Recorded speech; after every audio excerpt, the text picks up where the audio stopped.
हरितालिका तीज। आखिर हरितालिका तीज क्या होती है? हरितालिका तीज पर कुंवारी कन्याएं अपने मन के अनुरूप पति को प्राप्त करने हेतु माँ गौरी व भगवान शंकर की पूजा एवं व्रत करती हैं। यह त्यौहार भाद्रपद मास के शुक्ल पक्ष की तृतीया को किया जाता है तथा हरतालिका व्रत हस्त नक्षत्र में किया जाता है। यह आमतौर पर अगस्त सितंबर के महीने में ही आती है। नई विधा के अनुसार कुछ सौभाग्यवती स्त्रियां भी हरतालिका व्रत का पालन करती हैं। हरतालिका तीज का शाब्दिक अर्थ क्रमशः हरत अर्थात अपहरण और आलिका का अर्थ स्त्री मित्र या सहेली तथा तीज यानी तृतीया तिथि से लिया गया है। हरतालिका तीज की कथा के अनुसार देवी पार्वती जी को उनकी सहेलियां अपहरण कर उन्हें घने जंगल में ले गई थीं, जिससे कि पार्वती जी के पिता उनका विवाह उनकी ही इच्छा के विरुद्ध न कर दें। हरतालिका तीज पर माता पार्वती और भगवान शंकर की विधि विधान से पूजा की जाती है।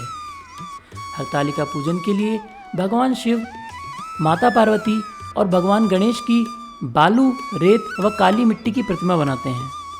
इसमें भगवान शिव को धोती अंगोछा चढ़ाया जाता है तथा सुहाग सामग्री अपनी सास के चरण स्पर्श करने के बाद ब्राह्मणी और ब्राह्मण को दान दे दिए जाते हैं। इस प्रकार पूजन के बाद कथा सुनने और रात्रि जागरण करने का विधान है।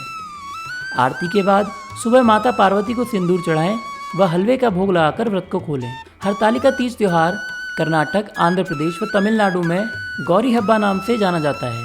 यह त्यौहार माता गौरी का आशीर्वाद प्राप्त करने के लिए एक महत्वपूर्ण दिन के रूप में पूजा जाता है।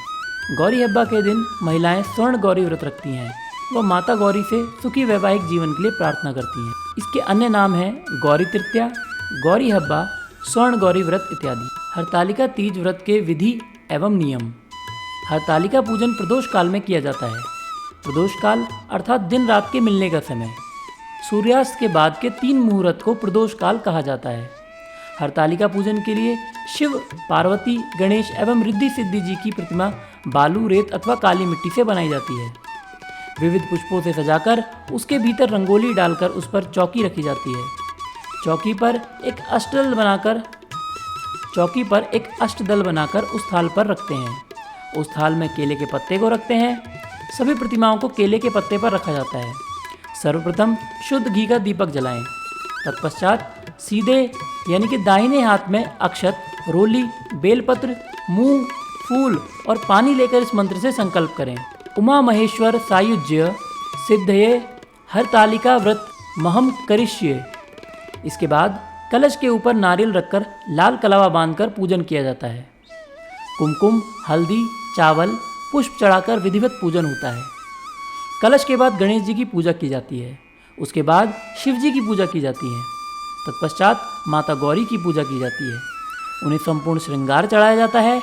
इसके बाद अन्य देवताओं का आह्वान कर षोडशोपचार पूजन किया जाता है।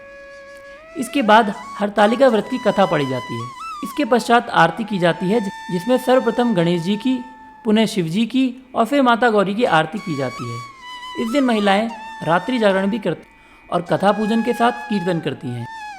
प्रत्येक प्रहर में भगवान शिव को सभी प्रकार की वनस्पतियाँ जैसे बिल्वपत्र, आम के पत्ते, चंपक के पत्ते एवं केवड़ा अर्पण किया जाता है।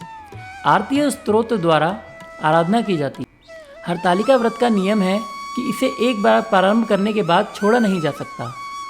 प्रातः अंतिम पूजा के बाद माता गौरी को जो सिंदूर चढ़ाया जाता है, उस सिंदूर से सुहागन स्त्री सुहाग लेती हैं।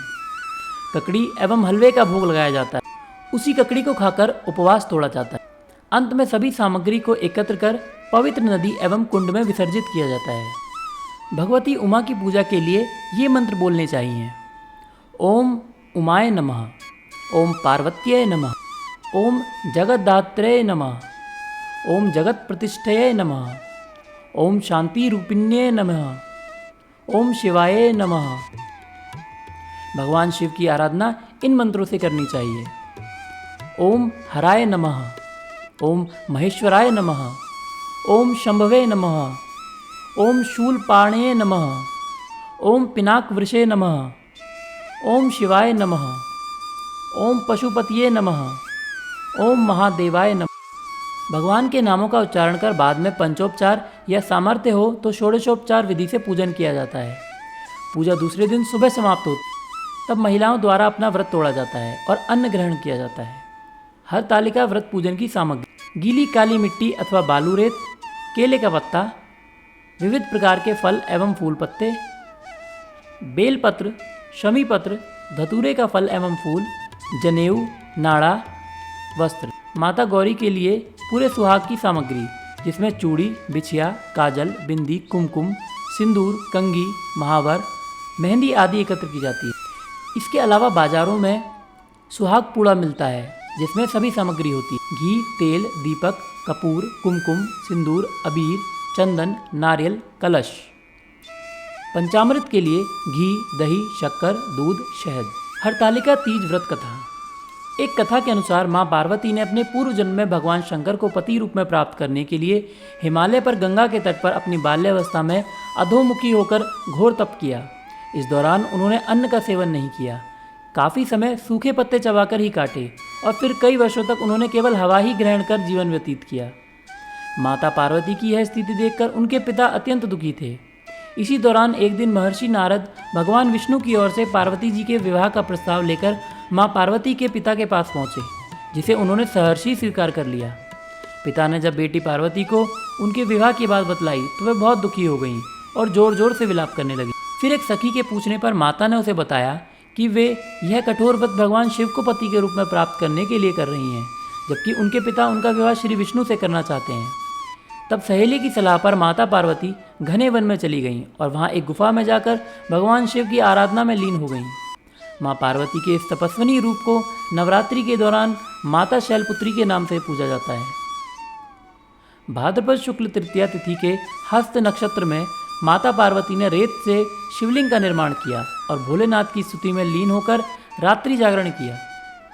तब माता के इस कठोर तपस्या से प्रसन्न होकर भगवान शिव ने उन्हें दर्शन दिए और इच्छानुसार उनको अपने पत्नी के रूप में स्वीकार कर लिया।